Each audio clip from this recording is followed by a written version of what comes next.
Well, hello everybody.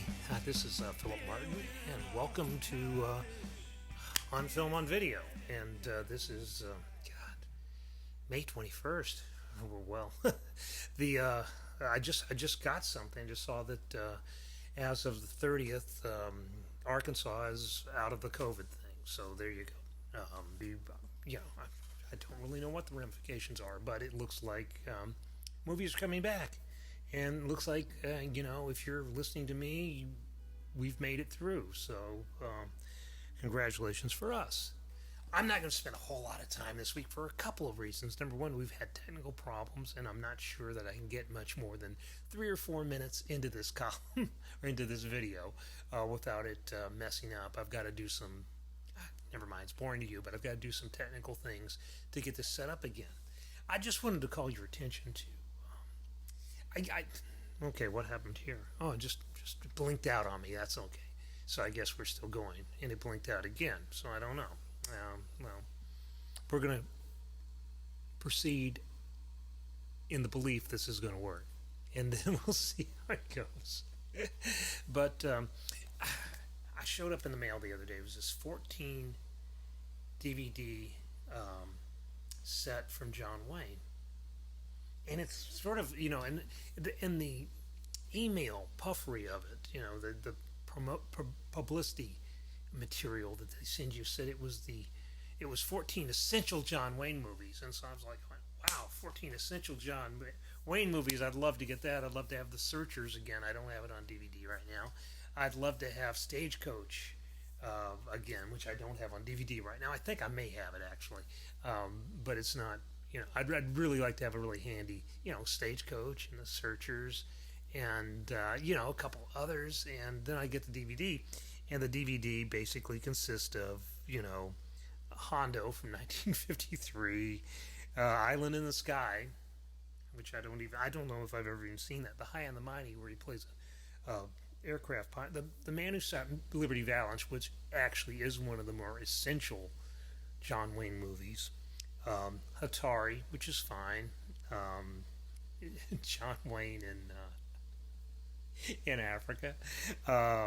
Donovan Varif, which is interesting, and it's one of 2 movies in 1963 where John Wayne spanked a grown woman. The next one being, of course, McClintock, which is the Taming of the Shrew transposed to the Old West. Oh, there goes there's Audi. Okay, she's here.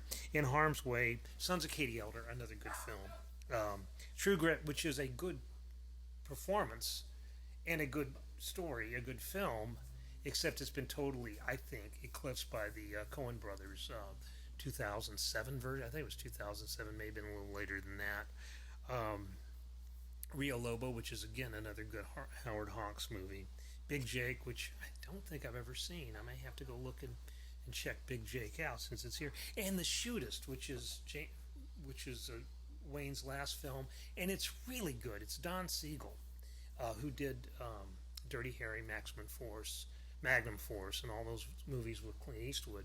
And it's sort of an really interesting anti-Western revivalist Western about the old gunfighter who discovers he's dying and goes off to Carson City, Nevada to die, where he moves into a boarding house that's run by Lauren Bacall, and her teenage son, who's actually 22-year-old Ron Howard, befriends the dying gunfighter.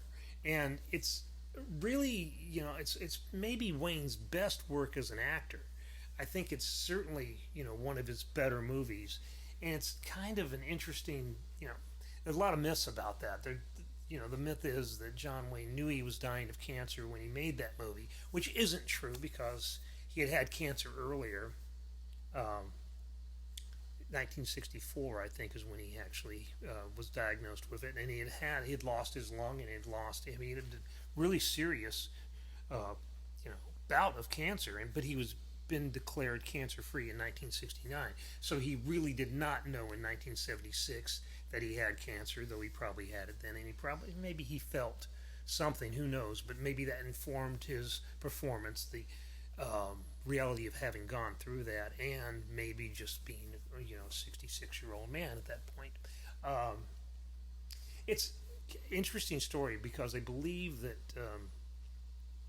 Wayne and a lot of members of the cast, Dick Powell and others, caught, they witnessed this atomic test.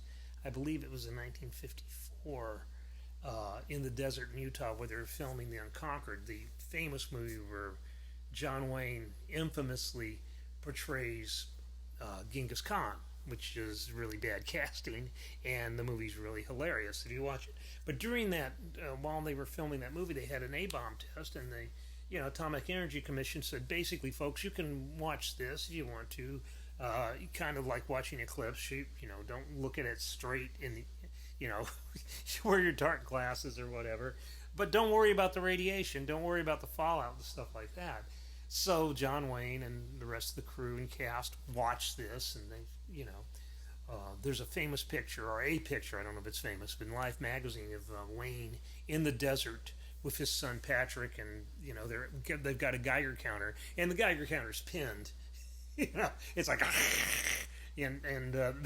Wayne thought the Geiger counter was broken. That's how much it was going off. But anyway, that's the story about how he may have contracted cancer. And the interesting thing about that is that the name of the bomb they watched, they was nicknamed it was a 32 kiloton, megaton or whatever, kiloton I think, atomic bomb, and it was nicknamed Dirty Harry. And that is where they got the nickname for the Dirty Harry character, who was first offered to John Wayne, and then to several other people, and finally fell to Frank Sinatra, who was actually going to make the movie before it came to Clint Eastwood.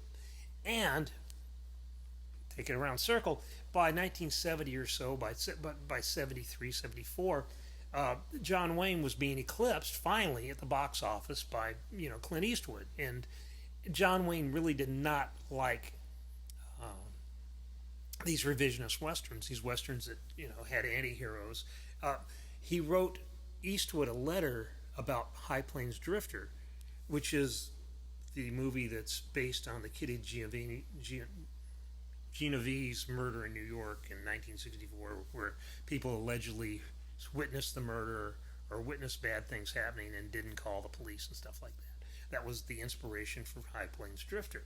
So, John Wayne doesn't like High Plains Drifter and writes Clint Eastwood a letter saying, telling him how he feels. That it's like, there were good people in the West, not all Westerners, good people in the West, and Eastwood doesn't know what to do with this. He writes about it in his biography. He said, it was a different generation. He didn't understand what I was doing, that it wasn't supposed to be taken literally, that it was a fable and all that.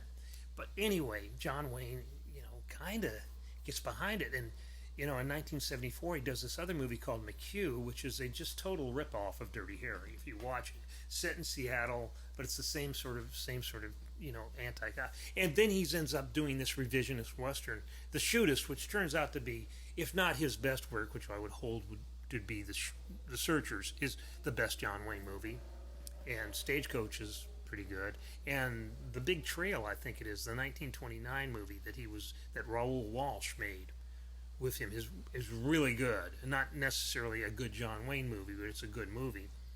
But The Shootist is right up there. I would put it as his best acting performance, and he makes it because these revisionist westerns were in vogue. So John Wayne is following the crowd here. Okay.